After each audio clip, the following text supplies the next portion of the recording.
భాగవతంలో దశమ స్కందంలో మనం శ్రీకృష్ణ పరమాత్మ యొక్క అద్భుతమైన లీలల గురించి మాట్లాడుకుంటున్నాం. ఈ రోజు మనం ఉలూకల బంధనము దీని గురించి మాట్లాడుకుందాం. ఒకరోజు యశోద పెరుగు చిలుకుతోంది. నందవ్రజంలో అందరికీ అలవాటు ఏమిటంటే వాళ్ళు వెన్న తీసేటప్పుడు పెరుగు చిలికేటప్పుడు భగవన్నామ స్మరణ చేసుకుంటూ భగవంతునికి సంబంధించిన కథలు పాటలు పాడుకుంటూ వాళ్ళు ఆ పనులు చేసుకుంటూ ఉండేవారు. ఎందుకంటే వాళ్లకు సంబంధించి ఐశ్వర్యం అంటే అదే. వాళ్ళ ఇంట్లో పాలు పెరుగు నెయ్యి ఇవన్నీ సమృద్ధిగా ఉండటము, వాటి వల్లే వాళ్ళకి ఐశ్వర్యము అన్నది. ఇక్కడ ఐశ్వర్యము అనే పదానికి మనం సరైన అర్థం తీసుకోవాలి. ఐశ్వర్యము అంటే కేవలము డబ్బు సంపద అన్నట్టుగా కాదు. ఐశ్వర్యం ఇంట్లో ఉంది అంటే గనక దాని అర్థం ఇంట్లో అందరూ చాలా సంతోషంగా ఉన్నారు అని. ఈ ఐశ్వర్య స్థాయి అన్నది ఒక్కొక్కరికి ఒక్కొక్కలా ఉంటుంది. అంటే నాకు సంబంధించి నాకు సంతోషం ఏది కలిగిస్తుంది అంటే అందులో ఒకవేళ నేను చాలా ముందుకు వెళ్ళిపోతే గనక అప్పుడు అది నాకు ఐశ్వర్యం. అలాగే ఒక ఉద్యోగస్తుడు ఉంటాడు, అతనికి ఐశ్వర్యం ఏమిటి అంటే అతను ఉద్యోగం చేస్తున్నప్పుడు పై అధికారి నువ్వు చాలా బాగా చేస్తున్నావు అని అక్కడ ఉన్న వాళ్ళందరూ కూడా మెచ్చుకున్నట్లయితే అది అతనికి సంతోషాన్ని తృప్తిని ఇవ్వగలిగితే అది అతనికి ఐశ్వర్యం అన్నమాట. ఈ రకంగా ఐశ్వర్యము అంటే ఎవరెవరు ఏ ప్రవృత్తిలో ఉన్నారు, ఏ రంగంలో ఉన్నారు, ఏ స్థాయిలో ఉన్నారో ఆ స్థాయిలో ఉన్నప్పుడు వాళ్ళ మనసుకు తృప్తి కలిగేటట్టుగా వాళ్ళు ప్రవర్తించటం, లేకపోతే ఇతరులు ప్రవర్తించటం, దాని ద్వారా వాళ్ళకి కలిగిన సంతోషమే ఐశ్వర్యము. అందుకే ఐశ్వర్యము అంటే బాగా సంపద లేని వాళ్ళు కూడా, ధనవంతులు కాకపోయినా కూడా చాలా మంది ఎంతో ఆనందంగా సంతోషంగా జీవితాన్ని కొనసాగిస్తూ ఉంటారు. వాళ్ళందరూ కూడా ఐశ్వర్యవంతులు. అందుకే రామాయణంలో ఆంజనేయ స్వామిని పట్టుకుని వాల్మీకి మహర్షి శ్రీమాన్ శ్రీమాన్ అని అంటారు. అంటే లక్ష్మీదేవి యొక్క అనుగ్రహాన్ని పరిపూర్ణంగా పొందినవారు అని. మరి ఆంజనేయ స్వామి దగ్గర బంగారం ఉందా లేకపోతే డబ్బు ఉందా? ఏముంది? కానీ ఆయన ఆ కర్తవ్య పాలన అన్నది ఎలా చేస్తూ ఉండేవారు. ఆయన ఏ పని చేసినా అవతల వాళ్ళకి సంతోషాన్ని కలిగిస్తూ ఉండేవారు.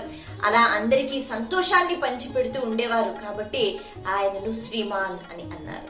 అలా మనం సంతోషంగా ఉంటూ అవతల వాళ్ళకి కూడా సంతోషాన్ని ఎప్పుడైతే ఇస్తామో మనకన్నా ఐశ్వర్యవంతులు ఇంకెవరు ఉండరు.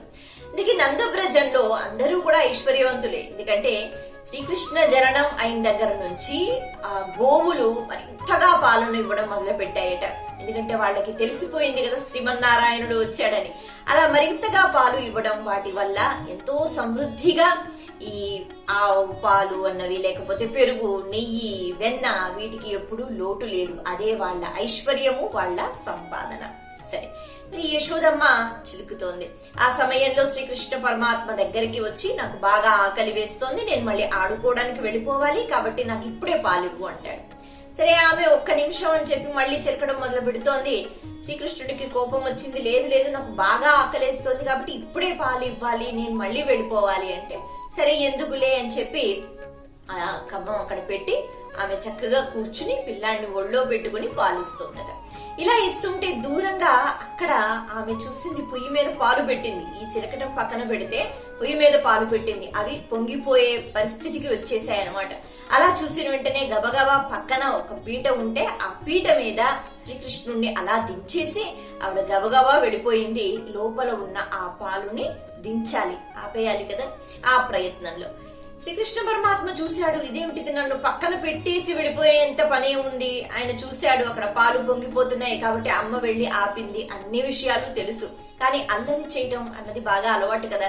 అంటే నాకు ఇంత ఆకలి వేసినా కూడా నన్ను పక్కన పెట్టేసి నాకు పాలు ఇవ్వకుండా అక్కడ పాలు పొంగిపోతున్నాయని చెప్పి అమ్మ వెళ్ళిపోయిందా? ఇప్పుడు కోపం అనమాట. అందుకే ఏం చేస్తాడు, అక్కడ వేరే కుండలు ఉన్నాయి, వెన్న కుండలు పాల కుండలు. ఒక రాయి తీశాడు, ఒక కుండను పగలగొట్టేశాడు. అక్కడి నుంచి అలాగా కారిపోతున్నాయి ఆ పాలు, అలాగే వెన్న.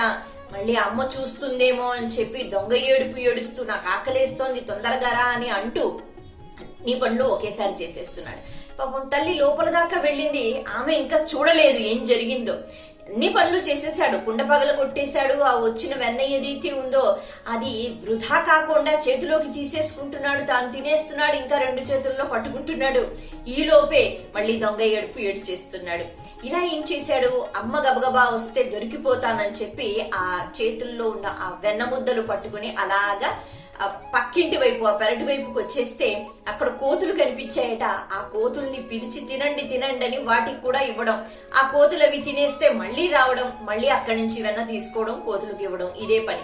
ఈ లోపల యశోద ఆ పనంతా ముగించుకుని మొత్తానికి ఆ పాలకుండ అన్నది దించి అక్కడ అంతా శుభ్రం చేసుకుని ఈవిడ వచ్చి చూసింది. ఇంకేముంది, అక్కడ ఉన్న కుండ పగిలిపోయింది, ఆ వెన్న అన్నది అలా వృధా అయిపోయింది, పాలు కారిపోయాయి. శ్రీకృష్ణుడు ఎక్కడా అని ఇప్పుడు ఆవిడ వెతుకుతోంది.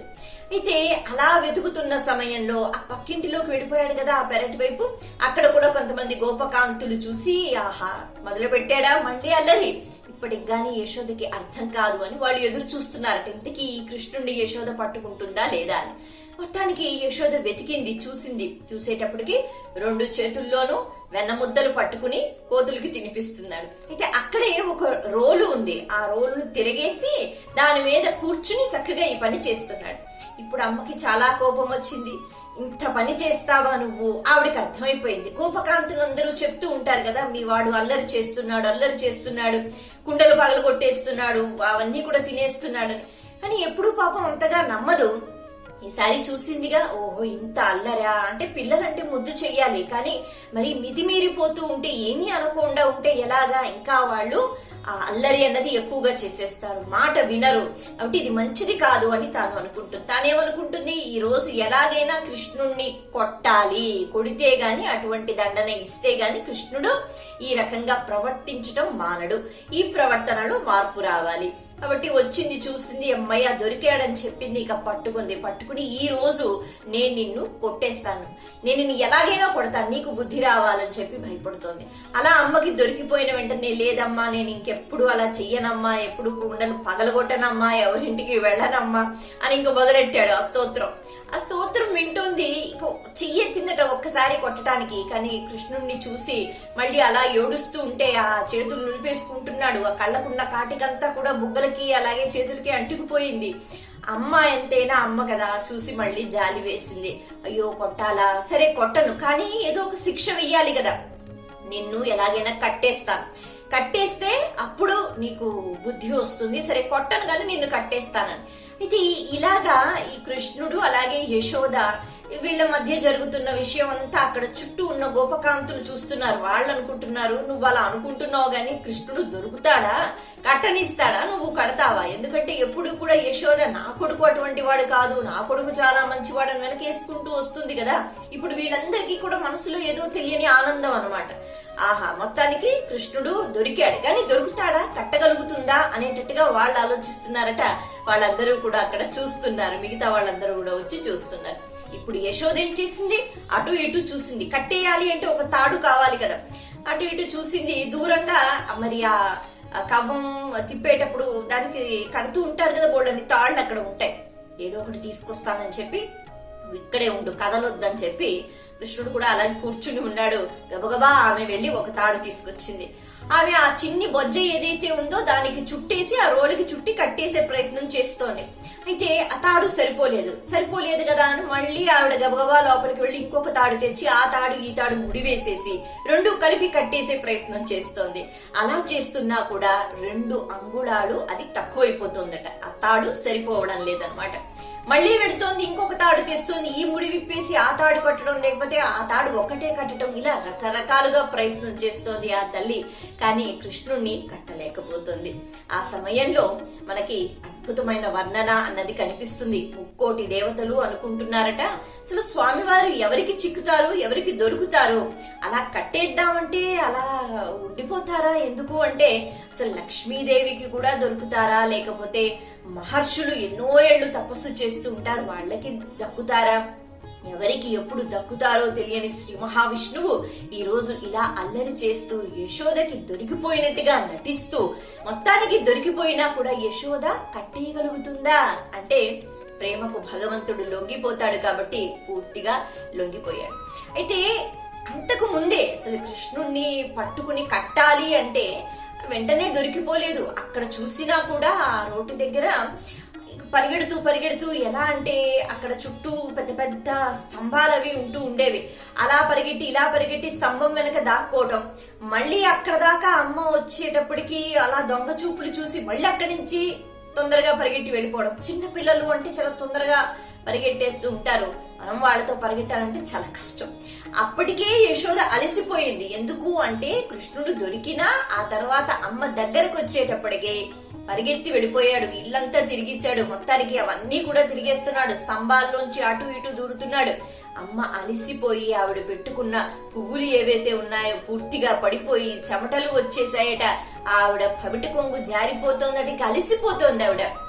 అప్పుడు అనుకున్నట్ట, సరే అమ్మ ఇంతగా అలసిపోతోంది కదా, చుట్టుపక్కల ఉన్న వాళ్ళందరూ గోపకాంతులు చూస్తున్నారు, వాళ్ళేమనుకుంటున్నారు, నీకు ఇప్పుడు అర్థమవుతుంది కదా, మా ఇంటికి వచ్చినప్పుడు కృష్ణుడిని పట్టుకోవాలి అని మేము ఆలోచన చేసినప్పుడు ఎంత కష్టపడుతున్నాము, అలా పిచ్చి పనులు చేసేసి వెళ్ళిపోతూ ఉంటాడు, ఇలా దొంగతనాలు చేసి దాక్కుంటూ ఉంటాడు, కృష్ణుడిని పట్టుకోవడం సామాన్యమా అనేటట్టుగా వాళ్ళు అనుకుని చూస్తున్నారనమాట, యశోదకు దొరుకుతాడా లేదా అని. కానీ భగవంతుడు అనుకుంటే ఆయన దొరికిపోతాడు. కాబట్టి ఆయన ఏమనుకున్నాడు, అయ్యో అనవసరంగా వీళ్ళందరూ చూస్తున్నారు, ఇప్పుడు అమ్మకి అవమానం జరుగుతుంది కదా, అమ్మ ఇంకా పట్టుకోలేకపోయింది నన్ను అని, ఎందుకు అమ్మకి ఆ అవమానం, అందుకని నేనే దొరికిపోతానని చెప్పి మొత్తానికి పాపం దొరికిపోతాడు. దొరికిపోయిన వెంటనే ఇప్పుడు ఆవిడ కట్టేస్తాను అంటోంది. ఆ తాళ్లు తేవడము, ముళ్ళు వేయడము, ఆ బొజ్జకి చుట్టడము, ఆ రోలుకి చుట్టడం అన్ని జరుగుతున్నాయి. కానీ 2 అంగుళాలు మాత్రం అక్కడ అలాగ సరిపోకుండా ఉంది. ఇప్పుడు కూడా శ్రీకృష్ణ పరమాత్మ ఆఖరికి సరే అమ్మ అలిసిపోతోంది, కట్టాలనుకుంటోంది, అందుకే కట్టేస్తే పోయింది కదా, ఓ పని అయిపోతుందని, నేను దొరికిపోతాను అని అనుకున్నాడు, నేను తాడు కట్టించుకుంటాను అని అనుకుంటాడు. అలాగే నేను ఈ సమయంలో అలా బంధింపబడినట్టుగా నేను నటిస్తాను అని అనుకుంటాడు. అందుకే అమ్మకి దొరికిపోయినట్టుగా మొత్తానికి ఆవిడ ఒక తాడు తెచ్చిన తర్వాత ఈయన అనుకున్న తర్వాత ఆవిడ కట్టేస్తుందనమాట. ఇప్పుడు కదలకుండా ఉంటావు, నువ్వు ఎక్కడికి వెళ్ళవు, ఏ అల్లరి చెయ్యవు అని చెప్పి ఆవిడ లోపలికి వెళ్ళిపోతుంది.